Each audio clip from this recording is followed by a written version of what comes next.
Two-day manhunt for a Miami County homicide suspect comes to a sudden and dramatic end. Good evening, everyone. I'm Michelle Kingsfield. Authorities arrested Jeff Bedinger about 8 o'clock tonight after a high-speed chase and crash that began in Montgomery County and ended in SUGARCREEK Township. Mark Allen is live at that scene to begin our breaking team coverage. Mark?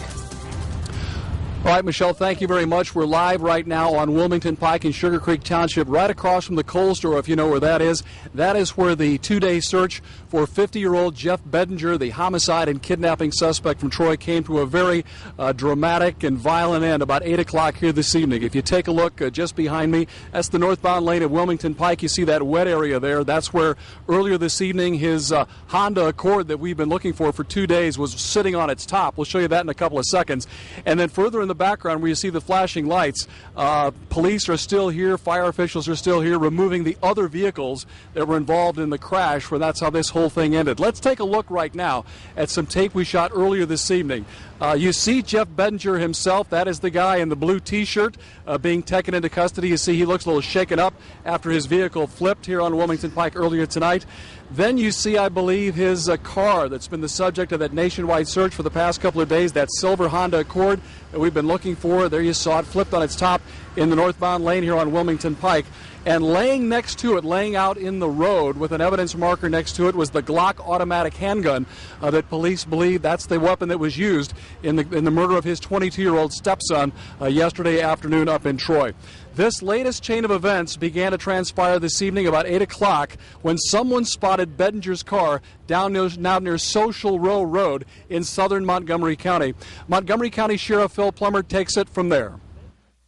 They attempted to stop him, a brief pursuit ensued. He stopped for a moment, and then as the officer got out of his car, ordered him out of his car at gunpoint, the suspect took off again on us. So it ended up being an 8-minute pursuit. The pursuit ended up here on Wilmington Pike, where the suspect ran into a vehicle, and that vehicle then was pushed into a minibus. So we had a 3-vehicle accident. His vehicle overturned, slid down on the road on its top. Luckily, as it's sliding on its top, his gun came out of the driver's side window, so he was without his gun when our deputies went up and confronted him. As the sheriff mentioned there were 2 other vehicles involved in the crash, a car and a bus. In all, 15 people, in addition to Bedinger, involved in that crash. Only 2 of them suffered minor injuries. The other 13 said they were just fine. Now, again, this whole story began. Let's take you back to where it all started yesterday afternoon, Thursday afternoon, about 4 o'clock. We have some tape to show you from that as well. This is when the initial homicide occurred. This was the fatal shooting of Bedinger's 22-year-old stepson at the Town Park Apartments up in Troy yesterday afternoon. The 22-year-old stepson was shot and killed at that location. Bedinger, the suspect, then took off with his 7-year-old son, Zane, and fled. We found out later, headed west into Indiana.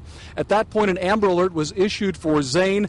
He was later found fine and has now been reunited with his mom. So that's probably the best news of all to come out of this. And at that point, after the 7-year-old was dropped off in Indiana, then the trail went cold for a little bit. Troy police had a pretty good idea they were going to find Bedinger. They thought either tonight or certainly over the weekend. Well, sure enough, they got a tip that he might be back here in the Dayton area tonight. That's when he was spotted again back down on Social Row and was eventually captured here at Wilmington Pike in SUGARCREEK Township about 8 o'clock tonight. Just in the past hour or so, Bedinger himself and his vehicle have both been transported from this location, taken north to the Troy Police Department, where, of course, that car will be analyzed carefully for evidence, and Bedinger himself will be booked into the Troy jail and eventually charged with murder, kidnapping, as well as now fleeing and eluding based on this chase here tonight. That is the latest right now from SUGARCREEK Township. More to come with Sonu Wasu, but for now, I'm Mark Allen. Live. Michelle, back to you. Okay, Mark. Well, that high-speed chase that led to Bedinger's arrest caused quite a stir, as you would imagine, among the witnesses. Sonu Wasu continues our live breaking team coverage with reaction from the scene. Sonu?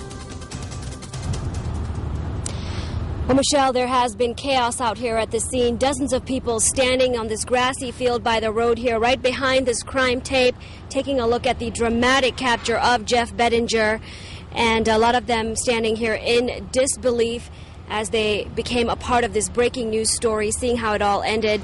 We saw many people standing just completely stunned and shocked. One man told me nothing like this ever happens in the quiet, peaceful community of SUGARCREEK Township. We're very close to Bellbrook here. Others were on their cell phones spreading the word of this arrest and to their family and friends, and many tell us they're extremely relieved to hear about the capture of this accused murder and kidnapping suspect. They've been following this story since it broke yesterday.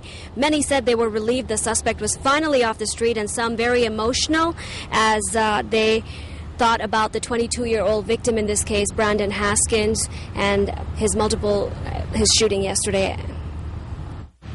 That silver Honda went by us at a high rate of speed, and there was a sheriff's car following him, and we just turned around just to see where they were going, and then followed them up to this road. Just heard about the child and the kidnapping.